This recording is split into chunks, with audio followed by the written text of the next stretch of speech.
Gila, siksa kubur bener-bener nyata. Ini kejadian asli ya, bukan film. Ih, merinding banget. Kalau kamu takut skip aja, tapi kalau berani ayo kita lanjut. Jadi cerita ini terjadi di Malaysia, yang mana ada seorang pria meningsoi terus dikuburkan, dan mau gak mau tuh ada kejadian yang membuat kuburnya harus dibongkar dan dipindahkan.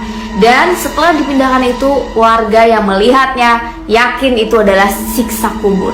Dalam cerita ini sebut aja namanya Karta. Nah, Karta ini dia punya istri yang cantik banget dan kehidupannya bahagia. Bisa dibilang dari keluarga yang berada juga. Bahkan tetangganya dia tuh pada iri gitu. Wah, enak banget ya hidup kayak Karta gitu kan. Tapi dibalik kebahagiaannya itu ternyata umurnya Karta ini nggak panjang. Bisa dibilang dia masih terbilang muda ya pas meningsoi. Nah, ketika dia meningsoi itu pastinya warga ini kan ngebantu keluarganya Karta ya untuk prosesi pemakaman, mulai memandikan jenazah, mengkafankan, mensolatkan hingga memakamkan.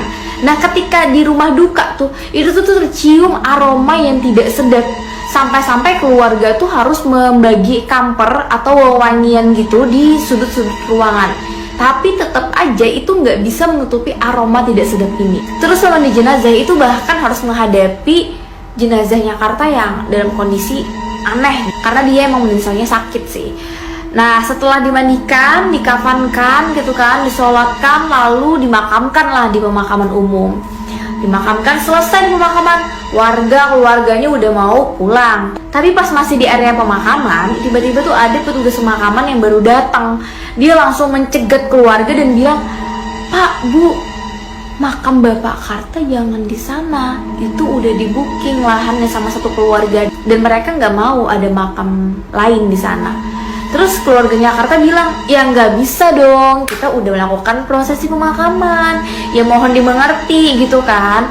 Tapi negosiasi tidak berhasil. Akhirnya keluarga Karta harus mengalah. Lalu dilakukanlah pembongkaran makam, yang mana makamnya Karta harus dipindah ke area lain walaupun masih di pemakaman yang sama. Ketika dilakukan pembongkaran tersebut, betapa terkejutnya keluarga Karta dan warga tetangga yang hadir pada saat itu melihat hal yang sangat aneh. Jadi jenazahnya Karta itu, kain kafannya tuh udah berubah warna menjadi abu-abu kehitaman.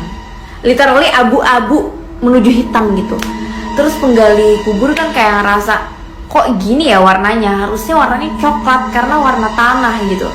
Tapi ya udahlah, diangkatlah jenazah Karta ini. Nah, ketika diangkat itu kan kerasa ya, kain kafan itu biasanya sesuai panjangnya dengan tubuh, pas ngebungkus tubuh kita kan.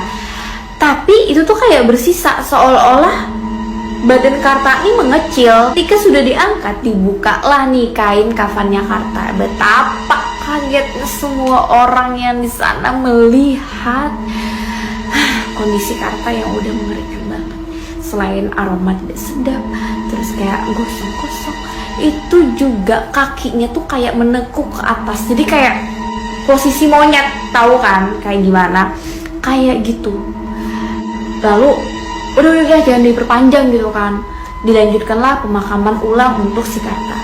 Pulanglah nih keluarga sih rasanya aduh sedih ya. Tapi warga mereka jadi bahan omongan kayak, kenapa nih Karta? Karena semasa hidup Karta ini dikenal pria yang baik. Maksudnya dia tuh bukan pembuat onar gitu di masyarakat, ya baik.